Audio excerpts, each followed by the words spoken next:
অন্তর্বর্তীকালীন সরকার গরিব মানুষদের 1 থেকে 5 লাখ টাকা ঋণ দেবে এমন লোভনীয় খবর ছড়িয়ে পড়ে বিদ্যুৎ গতিতে।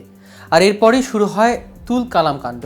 সারা দেশ থেকে লাখো মানুষ জড়ো হতে শুরু করে ঢাকায়। রোববার রাত থেকেই সহিংস গণ অভ্যুত্থান বাংলাদেশ এর ব্যানারে বিভিন্ন এলাকা থেকে বাস ট্রাক পিক আপ করে মানুষ জড়ো হতে থাকে ঢাকা বিশ্ববিদ্যালয় টিএসসি এবং শাহবাগ এলাকায়। পরে শোনা যায় এমন প্রলোভন ছিল আসলে এটি গুজব, কিন্তু আসল রহস্য কি, এর পেছনে মূলত কারা দায়ী, আর ঘটনাটি সর্বশেষ অবস্থা কি তা নিয়ে বিস্তারিত থাকছে আজকের প্রতিবেদনের বাকি অংশে। কেটিভি নিউজ 24 চ্যানেল থেকে আপনাদের সাথে আছি আমি মাহমুদুর রহমান সিয়াম।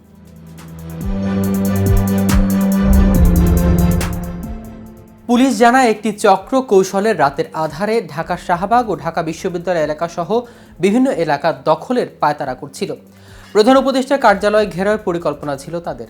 25 নভেম্বর রাজধানীর শাহবাগে মহাসমাবেশ লেখা ব্যানারে দেখা গেছে জড়ো হওয়া লোকজনের গাড়িতে আবম মোস্তফা আমিন নামে এক ব্যক্তির নামে লিফলেট পাওয়া গেছে তাদের কাছে, যেখানে মোস্তফা আমিনকে সহিংস গণ অভ্যুত্থান বাংলাদেশের আহ্বায়ক হিসেবে উল্লেখ করা হয়েছে। একটি লিফলেটে সমাবেশের তারিখ উল্লেখ করা হয়েছে 18 আগস্ট, স্থান ছিল শাহবাগ মোড়। তবে আরেকটি লিফলেট 25 নভেম্বর সকাল 10টায় শাহবাগ মোড়ে অবস্থান কর্মসূচি পালনের কথা বলা হয়েছে। ওই লিফলেটের শিরোনাম লুণ্ঠিত অর্থ উদ্ধার করব, বিনা সুদে পুঁজি নেব। তবে গ্রামের সাধারণ মানুষকে টাকা দেওয়ার প্রলোভন দেখিয়ে জড়ো করা হচ্ছে জানতে পেরে ঢাকা বিশ্ববিদ্যালয়ের শিক্ষার্থী ও পুলিশ ঘটনাস্থলে গিয়ে জড়ো হওয়া মানুষ এবং তাদের যানবাহনগুলো ফেরত পাঠায়। প্রলোভন দেখানো বেশ কয়েকজনকে আটক করা হয়েছে বলে পুলিশ সূত্রে জানা গেছে। ভুয়া গণ অভ্যুত্থান ও প্রতি বিপ্লবের ডাক দেয়া চক্রের হোতাদের খুঁজে বের করার চেষ্টা চলছে বলে জানিয়েছে আইনশৃঙ্খলা রক্ষাকারী বাহিনী। এদিকে শেখ হাসিনা সরকার পতনের পর থেকে রাজধানীর বিভিন্ন থানায় ও আদালতে যেসব হত্যা মামলা হয়েছে তাতে নাম উল্লেখ করে অজ্ঞাতনামা ঢালাওভাবে কয়েকশো জনকে আসামি করার বিষয়টি নিয়ে এরই মধ্যে বিতর্ক সৃষ্টি হয়েছে। বাংলাদেশের মানবাধিকার কর্মীরা ও সরকারের কর্মকর্তারাও একে ঢালাও মামলা বলে বর্ণনা করেছে। এরকম অনেক মামলায় মানবাধিকার কর্মী, সাংবাদিক, পেশাজীবী, রাজনীতিবিদ, নেতাকর্মী সহ নামে বেনামে অনেককে আসামি করা হয়েছে।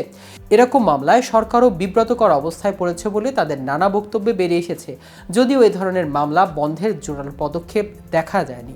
বৈষম্য বিরোধী ছাত্র আন্দোলনের সময় বহু নিহতের ঘটনায় করা এসব মামলায় কোনো ক্ষেত্রে দেখা গেছে বাদীরাও জানেন না আসামি কারা।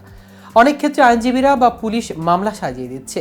এসব মামলায় এখন পর্যন্ত আওয়ামী লীগের শীর্ষস্থানীয় 2 ডজনেরও বেশি নেতাকে গ্রেফতার করা হয়েছে। এছাড়াও পুলিশের সর্বোচ্চ পর্যায়ে কর্মকর্তারা সহ অন্তত 20 জন কর্মকর্তাকে এসব মামলায় গ্রেফতার করা হয়েছে। শীর্ষ পর্যায়ে সরকারি সাবেক অন্তত 6 জন কর্মকর্তাও রয়েছে বলে জানা গেছে। শুধুমাত্র তাই নয়, 53 জন সাবেক সচিবকেও বৈষম্য বিরোধী ছাত্র আন্দোলনের এই হত্যা মামলায় আসামি করা হয়েছে। এমনকি অনেক পেশাদার সাংবাদিককে হত্যা মামলায় আসামি করা হয়েছে। দর্শক, আজ এ পর্যন্তই। সারা দেশে নিত্য নতুন সকল আপডেট পেতে কেটিভি নিউজ 24 এর সাথে থাকুন। ধন্যবাদ সবাইকে।